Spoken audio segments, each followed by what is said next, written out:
Welcome to VC Masterclass. My name is Anton Simonovic, and I'm the Chief Investment Officer at Alumni Ventures.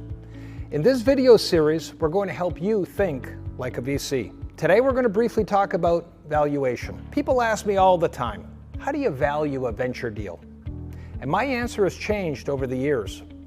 In the early days, the venture industry was clubby, it was cloistered and less competitive. Those VCs with an inside edge and track record of success would often dictate terms to the founder. Today, both the sophistication and competitiveness of the asset class has grown exponentially, so founders will often set the price. This puts the onus on the VC to exercise a mix of financial science, prudence, and artful negotiation in settling on a final number. Market cycles also play a huge role in setting price.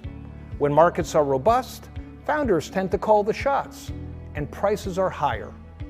And when markets are contracting, the VC is in charge, and they will strive for lower entry points. But even when you look at the science of valuing private companies, the methodologies and metrics used vary significantly. That's because you need to consider things like the company's stage, the sector in which it operates, the company's growth potential, its actual growth, its operating margins, its ability to scale. Does it have defensible moats?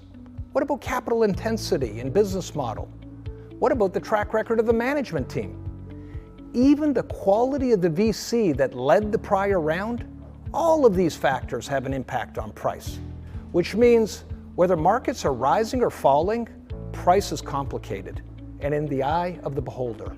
So we've established that it's hard to value a private business, but it's equally important to keep in mind that price is only one part of determining whether or not to invest in a private company. Here at Alumni Ventures, valuation only affects about 10% of our scorecard in determining whether or not to invest in a given deal. What really matters is the problem the company is solving, the technology it is using to solve that problem, and management's capacity to execute. Can this management team, at this time, in this sector, with this business model, build a compelling enough product or service to have customers, lots of customers, part with their hard-earned cash?